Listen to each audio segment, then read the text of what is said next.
Hello दोस्तों, जमीन विभाग के एक और महत्वपूर्ण टॉपिक पर हम लोग डिटेल्स में डिस्कस करने वाले हैं, जिसको म्यूटेशन बोलते हैं, यानी दाखिल खारिज। ओके, दाखिल खारिज जमीन विभाग के महत्वपूर्ण टॉपिक है। बिकॉज एक बार आप जब केवाला करवा लेते हैं रजिस्ट्रार ऑफिस से आप केवाला करवा लेते हैं, उसके 25-30 दिन बाद, लगभग एक महीने बाद आप उस केवाला के फोटो कॉपी लेकर एक एप्लीकेशन लगाकर आप अंचल अधिकारी में CI एंड CO को आप सौंप देंगे कि मुझे इस केवाला का दाखिल खारिज करवाना है।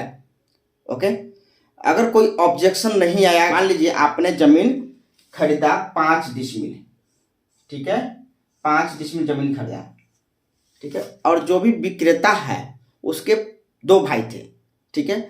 अगर उसका दूसरा भाई ने म्यूटेशन के लिए रोक लगा दिया अंचल अधिकारी में कि इस जमीन में हमारे बड़े भाई ने या छोटे भाई ने हमारा भी हिस्सा का जमीन बेच दिया है, तो आपका म्यूटेशन पर असर पड़ सकता है, आपका म्यूटेशन नहीं होगा, यानी दाखिल खारिज रुक सकता है। ओके, अगर किसी ने कोई ऑब्जेक्शन नहीं लगाया तो आपका 25-30 दिन के बाद वो केवाला म्यूटेशन के लिए जा सकता है, एंड कुछ दिनों में ही 15 से 20 दिनों में म्यूटेशन यानी दाखिल खारिज हो जाएगा सक्सेसफुली। ओके, अब दाखिल खारिज हो जाएगा तो उसका क्या बेनिफिट है और क्यों करवाना चाहिए, वो हम 1 बाय 1 डिस्कस कर लेते हैं। ओके, रजिस्टर टू से विक्रेता के नाम हटाकर क्रेता के नाम अपडेट किया जाता है, ठीक है। रजिस्टर टू एक बहुत ही इंपॉर्टेंट डॉक्यूमेंट होता है जमीन के केस में, ठीक है, जिसमें सारा डिटेल्स मेंशन होता है प्रॉपर। मतलब ये मान लीजिए ओरिजिनल से लेकर, मान लीजिए कि ये एक जमीन है 5 डिसमिल का, इसका पहले मालिक ओरिजिनल मालिक 1 था, ठीक है। इसने जमीन बेचा 2 से, 2 ने बेचा जमीन 3 से, 3 ने 4 से, और लास्ट में आप 5th नंबर वाला जमीन है जो जमीन खरीदे हैं। तो रजिस्टर 2 में सारे विवरण मेंशन रहेगा कि जमीन का सोर्स कहाँ से है, किसने पहला जमीन किसके नाम से था, वहां से फिर किसके पास ट्रांसफर हुआ, फिर उसके बाद कहाँ गया, अभी कौन खरीद रहा है, पूरा रिकॉर्ड, पूरा हिस्ट्री इसमें मेंशन होता है, ठीक है। तो रजिस्टर टू जमीन विभाग के बहुत वेरी इंपॉर्टेंट डॉक्यूमेंट है। इस पर हम लोग डिटेल्स में एक बार डिस्कस करेंगे, बट अभी हमारा ये टॉपिक है म्यूटेशन यानी दाखिल खारिज को, तो रजिस्टर 2 को हम जस्ट ओवरव्यू समझेंगे। ओके, तो रजिस्टर 2 से क्या होता है, मान लीजिए रजिस्टर है, ठीक है, ये रजिस्टर है। रजिस्टर में ओरिजिनल मालिक के नेम ABC अभी चढ़ा हुआ है, तो अभी करंट मालिक का नाम ABC दिखा रहा है, ठीक है। अब रजिस्टर 2 में जब आप दाखिल खारिज करवाएंगे तो इसको हटाया जाएगा, पहले क्या किया जाएगा, खारिज किया जाएगा, इसको पहले क्या किया जाएगा, खारिज किया जाएगा। दैट मीन्स ओरिजिनल करंट मालिक में से वो ABC हट जाएगा। अब नया मालिक कौन आ जाएगा, जो खरीदा है, क्रेता जो खरीदा है वो क्या हो जाएगा, करंट मालिक हो जाएगा। तो ये टॉपिक है, रजिस्टर 2 से विक्रेता के नाम हटाकर क्रेता के नाम अपडेट किया जाता है। ओके, 4th टॉपिक, दाखिल खारिज के बाद आप क्रेता, दैट मीन्स कि जो क्रेता जमीन खरीदा है वो जमीन का पूर्ण मालिक बन जाता है, ठीक है। पूर्ण मालिक क्या होता है, मान लीजिए आपने केवाला करवाया ओरिजिनल मालिक से, ठीक है, 5 डिसमिल का, तो 5 डिसमिल का किया आपने, केवाला मिल गया आपको, बट जब तक आप इसका दाखिल खारिज नहीं करवाते हैं तो गवर्नमेंट के रिकॉर्ड में रहेगा जो पहले जिससे आपने जमीन खरीदा है, गवर्नमेंट के रिकॉर्ड में वही अभी जमीन का ओरिजिनल मालिक है, ठीक है। क्योंकि रजिस्टर 2 में पूरा डिटेल्स रहता है और करंट ऑनर उस जमीन का रजिस्टर 2 से ही पता चलता है। तो जब गवर्नमेंट चेक करेगी कि रजिस्टर 2 में किसका नाम अपडेट है, तो आपका विक्रेता का नाम वहाँ दिखेगा।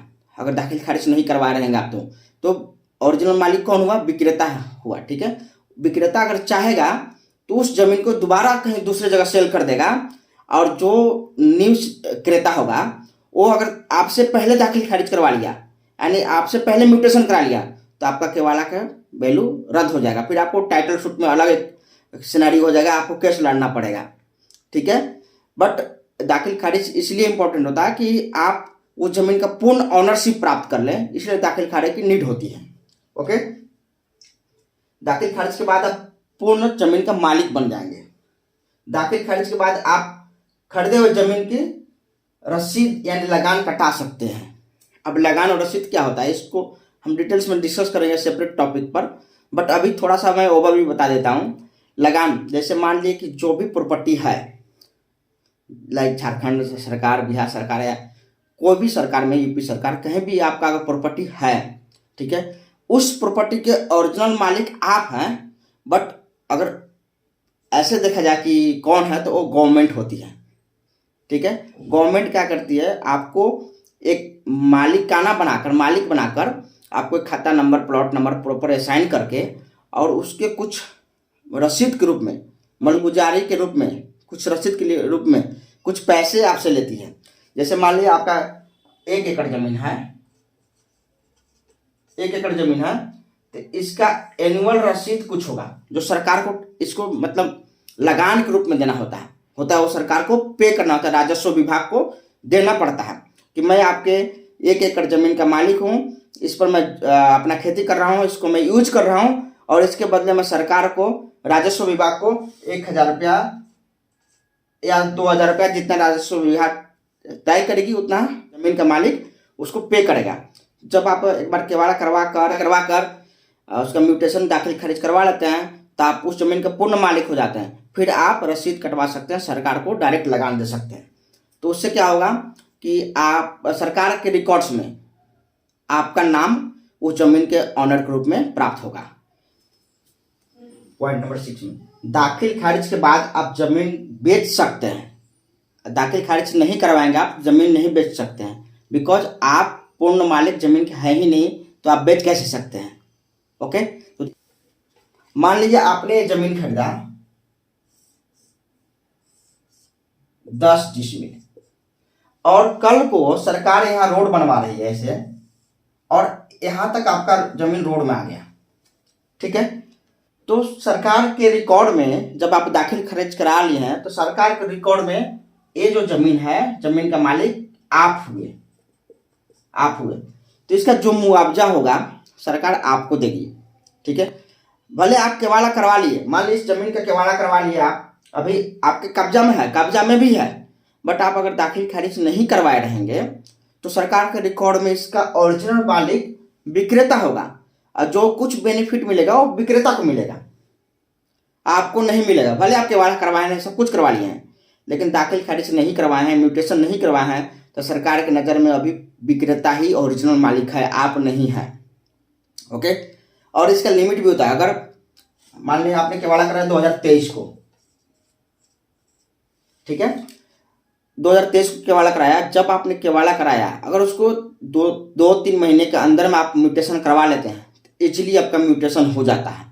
2-3 महीने के बाद अगर आप लेट करते हैं तो आपका म्यूटेशन होने में, यानी दाखिल खारिज होने में थोड़ा टाइम लगता है, कुछ प्रॉब्लम भी क्रिएट हो जाता है। ओके, लेकिन अगर आप 12 साल तक म्यूटेशन नहीं करवाते हैं, 12 साल तक दाखिल खारिज नहीं करवाते हैं, तो आपका केवाड़ा रद्द हो जाएगा, इनवैलिड हो जाएगा केवाड़ा। ओके, फिर उस केवाड़ा का कोई मान्य नहीं रहेगा, फिर से वो जमीन ओरिजिनल मालिक के हाथ में चला जाएगा और आप कुछ नहीं कर पाएंगे। तो आप समझ सकते हैं कि दाखिल खारिज का कितना बड़ा रोल है। ओके, तो दाखिल खारिज सबसे वेरी वेरी इंपॉर्टेंट टॉपिक है एंड सबको करवाना चाहिए बिकॉज ऑफ ओरिजिनल मालिक बनने के लिए। Okay, that's it, thank you very much.